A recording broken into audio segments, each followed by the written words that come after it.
சென்னைக்கு அருகே நிலவும் ஆழ்ந்த காற்றழுத்த தாழ்வு மண்டலம் காரணமாக திருவொற்றியூர், எண்ணூர், மணலி உள்ளிட்ட பல்வேறு பகுதிகளில் மழை பெய்து வரும் நிலையில் எண்ணூர் கொசஸ்தலை ஆறு முகத்வாரம் அருகே உள்ள மேம்பாலத்திலிருந்து நேரலையில் இணைகிறார் செய்தியாளர் ஹரிஹரன். ஹரிஹரன், விவரம் என்ன? நீங்க பதிவு செய்யலாம். டிட்வா புயல் வலுவிழந்து வங்கக்கடல் பகுதியில் ஆழ்ந்த காற்றழுத்த தாழ்வு மண்டலமாக நிலவி வருகின்றது. சென்னையிலிருந்து 40 கிலோமீட்டர் தொலைவில் கடல் பகுதியில் இந்த ஆழ்ந்த காற்றழுத்த தாழ்வு மண்டலம் நிலவி வருவதால் இன்று காலை முதலே பெரும்பாலான இடங்களில் மழை பெய்து வருகின்றது. குறிப்பாக வடசென்னை மற்றும் திருவள்ளூர் மாவட்டத்தில் இருக்கக்கூடிய கடலோர பகுதிகளில் காற்றுடன் கூடிய மழை பெய்து வருகின்றது. கடலோரங்களில் கடல் அலைகளின் சீற்றம் அதிகமாக இருந்ததை நம்மால் காணப்பட்டது. டிட்வா புயல் நேற்று புயலாக இருந்தபோது வட தமிழ்நாட்டிற்கு கனமழை பாதிப்பு இருக்கும் என கூறப்பட்ட நிலையில் புயலில் இருந்த மழை மேகங்களை உருவாக்கும் ஈரப்பதம் இடையே இல்லாத காரணத்தால் நேற்று முழுவதுமாக மழை இல்லாத சூழல் இருந்தது.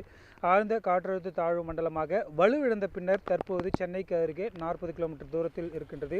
மேற்கு பகுதியிலிருந்து வரக்கூடிய ஈரப்பத காற்றின் காரணமாக ஆழ்ந்த காற்றழுத்த தாழ்வு மண்டலத்தின் மையப்பகுதியிலிருந்து மழையை தரக்கூடிய மேகங்களை உருவாக்குவதால் இது வட தமிழ்நாடு வட கடலோர பகுதிகளில் நிலை கொண்டிருக்கக்கூடிய ஒரு காரணத்தினால சென்னை மற்றும் திருவள்ளூர் மாவட்டங்களில் இருக்கக்கூடிய கடலோர பகுதிகளில் மழை பெய்துகின்றது. சென்னை மற்றும் புறநகர் பகுதிகளிலேயே மிதமான மழை பெய்தாலுமே தற்போது நாம் இருக்கக்கூடிய எண்ணூர் கொசஸ்தலை ஆற்றின் முகத்துவாரம் பகுதியில் தொடர்ந்து மழை பெய்து வருகின்றது. எண்ணூரை பொறுத்த வரைக்கும் நேற்று 5 சென்டிமீட்டர் மழை பெய்திருந்தது. இன்று காலை 7:30 மணி நிலவரப்படி 5 சென்டிமீட்டர் மழை பெய்து வருகின்றது. தொடர்ந்து காலை முதலே தொடர்ச்சியாக மழை பெய்கின்றது.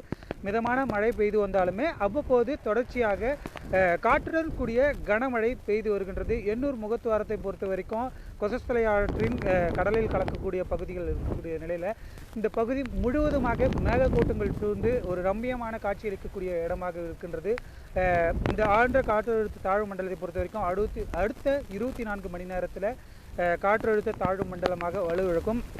அடுத்த 2 நாட்களுக்கு கடலோர பகுதிகளில் தொடர்ந்து நிலை கொள்ளும் என்றும் இதன் காரணமாக சென்னை மற்றும் திருவள்ளூர் கடலோர பகுதிகளில் தொடர்ச்சியாக மழைக்கு வாய்ப்பு இருக்கும் எனவும் தெரிகின்றது.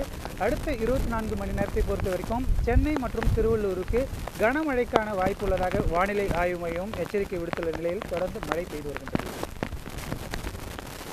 ஹரிஹரன், உங்கள் கூடுதல் விவரங்களுக்கு நன்றி. உடனுக்குடன் செய்திகளை தெரிந்து கொள்ள சன் நியூஸ் பெல் ஐகானை கிளிக் பண்ணுங்க.